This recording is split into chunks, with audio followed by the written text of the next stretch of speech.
Woman dies after taking the COVID vaccine, leading to concerns about its distribution.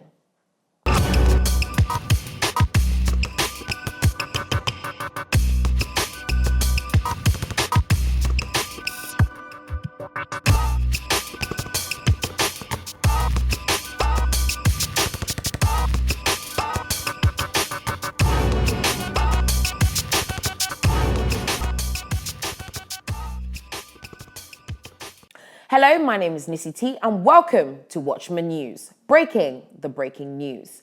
Now, we're kicking things off in Thailand for quite a gruesome story. So if you're eating anything, you may want to put it down for a second.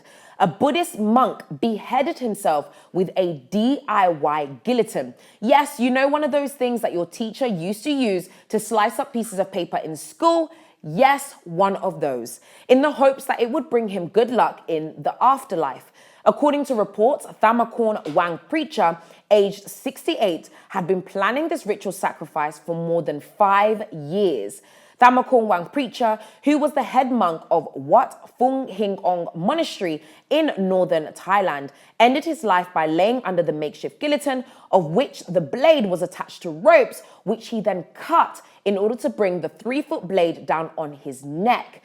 According to his nephew, who was actually the one who found his body, he said that his uncle had left behind a marble slab of which was inscribed, explaining what he had done and exactly why. According to the inscription, his uncle had chopped his head off as a way of praising Buddha. His wish was to offer his head and his soul so that the Lord could help him reincarnate as a higher spiritual being in the next afterlife. It was reported that before making the sacrifice, Wang preacher had informed his followers that he was in fact leaving the monkhood, but he did not necessarily disclose exactly how he was going to do this. It is said that after news had spread of the gruesome death, more than 300 local followers arrived at the temple to prepare the dead monk's body for funeral rites. Now, despite some followers praising his actions, Thailand's National Office of Buddhism said that the monk may have been misled to perform this ritual, with a statement that they shared saying, "We have to prevent such unpleasant situations from happening again." Now over to Ethiopia, where a state of emergency has been declared in the southern part of Amhara regional state after horrific violence had erupted in towns across the country.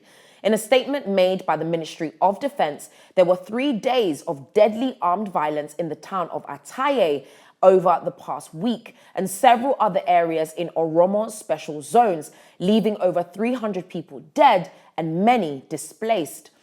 The Amhara region is dominated by the Amhara people, Ethiopia's second largest ethnic group, but the Oromo Special Zone is populated mainly by the Oromos, the ethnic group in Ethiopia with the largest population. Now, it does appear that the declaration of emergency came after the military deployed troops to the North Showa Zone and Oromo Special Zone, an area that has seen constant tensions between the ethnic groups and more recently heightened violence ahead of the national elections planned for June this year. According to the chief administrator of the Jil Temuga area in the Oromo Special Zone, the violence started on March 19th after an Oromo prayer leader was shot dead outside a mosque. Bert Ukan Medekasa, the head of the National Election Board, said that these recent clashes have put a temporary pause to voter registration in several locations across Ethiopia, including North Showa and Oromo Special Zones. According to those that have fled and are now living in camps on the border of Sudan, gunmen had come into their villages and started to attack them, causing people to flee in all different directions, many just taking what they could grab and carry as they ran. It is said that more refugees are arriving in these camps on a daily basis, and it has been said that many have not had access to aid, but merely are surviving off the little help they are getting from people living locally in these regions.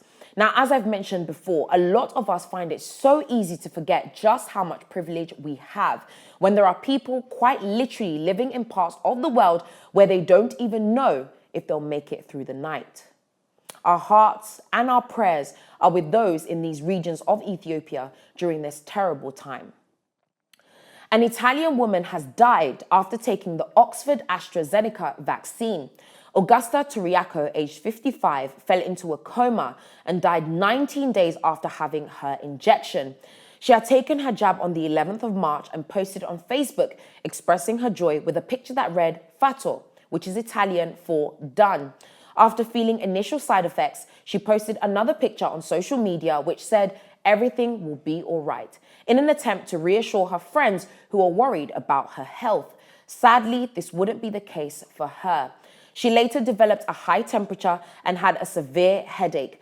After having numerous blood tests and scans, it was finally determined that she had had blood clots. According to her medical records, blood clots that had formed in various parts of her body, including her brain. She later fell into a coma on the 28th of March and consequently died on the 30th of March. Her brother, Nunzio Turiaco, who has been especially vocal in trying to get justice for his sister, said that his sister was in excellent health and that she was not someone who was taking medication to treat any pre-existing condition. This, of course, speaking to the biggest argument that has often been made in response to a COVID death or those that have reacted badly to the vaccine, that there may have been pre-existing conditions. According to data, it has been said that the risk of developing a blood clot after having COVID-19 is still 8 times higher than after being given this particular vaccine. It has also been said that in among the 20 million or so people that have been vaccinated with the AstraZeneca jab in the UK so far, 79 cases of blood clots have been recorded, which of course is quite low, but it hasn't stopped people from having doubts and concerns. So much so that some nations across the globe have actually suspended the use of this particular vaccine. Sweden, Latvia, Germany, Italy, and even France are just a few of the countries that have halted its use after these concerns. And Denmark has become the very first country to announce that it would stop using it completely. Now, you know that we have always asked questions regarding the vaccine, not as anti-vaxxers, as some have even suggested, but purely because of how this virus and these vaccines have come about. For one, according to the World Health Organization, China still refuses to disclose full detail on how the vaccine started.